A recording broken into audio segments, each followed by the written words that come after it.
Should game masters use AI? It's a pretty big question. Some say it's the dawn of a new age. Others say it's the destruction of human creativity. Whatever side of the fence you sit on, in this video, we're going to explore both of those sides and we'll get a really good insight into exactly what it is that AI is doing for game masters in all tabletop RPGs.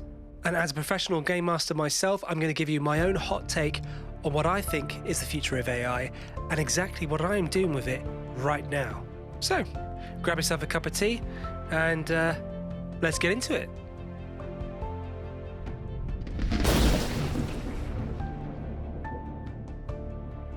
It's incredibly difficult to escape the fear that surrounds artificial intelligence. Sure, we've all seen the movies, Terminator 2, Terminator 1, and Terminator 3, and Terminator Dawn of whatever it was, Fate or something. We've all seen them, right? We all know that AI, Skynet, is coming to get us, okay? We know that's happening. Regardless of how you might fear it or how you worry about AI, it is the pinnacle of human innovation, whether you like it or not. It is the greatest achievement, potentially, that we will ever create. I mean, it doesn't really get much better than that, creating a life form, artificial or not. But then what is artificial? What's reality? In fact, am I in a simulation? Here's the truth, right? AI is a tool. It was always meant to be a tool. That's what we do. We're human beings and we innovate, we're constantly improving everything around us, and in order to do those improvements, we build tools to help us, and AI is just another tool that we will use. And this is how GMs should approach artificial intelligence, but more about that later. I've often found myself, and I know a lot of my fellow GMs out there have done exactly the same, where it's late at night, you've been running a session for a good 3 hours, and all of a sudden your player characters decide to do the unexpected. They go down a street they shouldn't have gone down, they knock on a door they shouldn't have knocked on, or they speak to the old man who they definitely shouldn't have spoke to over there, stood at the corner by the fish and chip shop. And what do? Well, if they're in one of my games and I don't have ChatGPT to hand, chances are the person they're going to talk to is called Gary. He's called Gary, they're called Gary, they're called Gary, and they're called Gary. And Gary is usually a pretty dull guy. He's got a nondescript accent, he's very sort of laid back, and nothing interesting seems to be happening in Gary's world. Now, as a professional game master, you can't do that. You can't just put in an NPC that has absolutely nothing to do with the story at all. Because if you do that, all you're doing is wasting the time that your players have paid for in order for you to be there. So, bearing that in mind, what have I done in the past? Well, on paid games, I have used ChatGPT only when I'm extremely tired or I just have a bit of writer's block and I can't think up anything on the fly, or my players have completely surprised me. But here's what I do. I make sure that in ChatGPT it knows all of the background of the story. I do this prior to the session, before I arrive.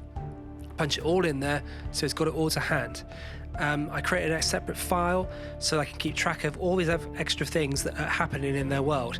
And all I do is I say, okay, the players have walked down the street, they've gone to speak to the old man sat by the well. The old man has something to do with the story, but not a great deal. Perhaps he knows something, some key piece of information that's valuable to the PCs, and they need to try and coax it out of him. Perhaps he has a little side quest that he wants them to do in order to give up that information. I type this all into ChatGPT, press return, boom. Within about 10 seconds, it comes up with a big list of exactly what that guy is all about, what his name is, where he's from, who sent him, what mission he might have for the players. It's all there for the player characters, and straight away it's like, wow, this is amazing. And all it's done really is it's attached this NPC to the side of my story. It hasn't written my story, it hasn't integrated any kind of elements to it, because in all of my games, the players effectively are building the story based on their choices. And if they decide that this guy that they've met is a pinnacle part of their story and they want to explore that more, then more power to them. They can go off and they can do that. They can go off this little side quest and make it their main quest if they so wish to. It's totally up to them, because at the end of the day, it's their game. And as a game master, you are facilitating that game. And as a professional game master, you are absolutely facilitating that game and making sure that when you finish, everyone, you got to do a quick smile check. Everybody has got a smile on their face, unless of course you killed one of their players. But still, they should still have a smile on their face, because hopefully their death was epic. But hey, let's talk about the elephant in the room. That's right, AI art. I happen to be a big, huge, massive fan of artists. I will literally find an artist that I absolutely adore and buy their work. And I think this is what is going to happen for a lot of artists. There's a really interesting metaphor. The best thing that ever happened to the horse was the car. Now, a lot of horses used to be, you couldn't leave the house without seeing a horse 200 years ago. You'd walk out your front door, there'd be a horse. You go down the street, there'd be a horse pulling a cart. There'd be loads of horses pulling a cart. You walk a little bit further down the street to a rural area, there's a dead horse carcass on the side of the road. Why? Because horses were treated like tools, and when they didn't work, they were discarded like tools. Today, however, if you saw a dead horse down the street, you'd freak out. The car was so incredible for the horse. It made the horse from a tool turn into a companion, and that's evolution. I love nothing more than on a Saturday, purely for nostalgia reasons, I'll go to my local record shop and I'll go and buy myself a nice LP to bring home and play on the record player in the afternoon. Or I'll save it to Sunday afternoon, something really chilled and lovely, and I'll listen to it. When that needle drops down on that LP and you hear that little scratchy sound, you hear all the imperfections, all the elements that make it analog, I'm just like, this is the best. Because it is the best. Records are amazing. And here's the thing, the sound quality is tremendously worse than what you would listen to on Spotify. But that's not the point. And it's the same to be said with artists. You remove the human element from creativity, you can tell. If you remove the emotion from creativity, you can tell. And the one thing AI can't do is replicate emotion. Even in the 24th century on board the Enterprise, Data struggled with this. Didn't you, Data?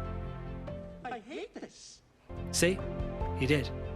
So, should game masters use AI? Absolutely. Should they use AI art? Yeah, why not?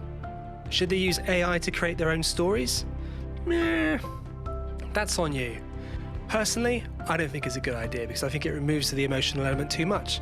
And also it kind of removes the whole point of what a lot of game masters really love and enjoy. So it all really comes down to human preference, really. If you're a game master that hates the story, hates coming up with the story, but loves like little increment bits like the loot and the puzzles and all this kind of jazz, then sure, use AI art to create the story, but then use all your own experience to create the puzzles. But maybe you could also flip that around. Maybe just you create the story and let AI come up with the puzzles. Either way, it's a tool. It's a tool to be used well, if you want to. If you don't want to use it, don't use it. But here's the thing, don't judge others for using it. Everyone has their own reasons. Not everybody is as intelligent and brilliant and creative as you, okay? So there. The best storytellers aren't afraid of new tools, they just know when to put them down. I'm Rob Bradley from Roldark, and it's been great having you here.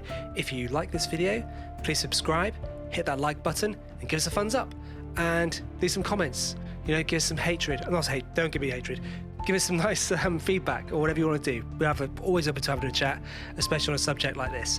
So take care, and we'll see you guys in the next one. Ta-ta for now.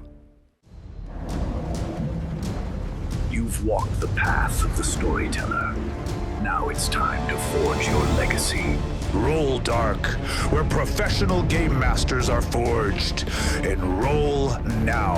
Search Roll Dark and discover your destiny.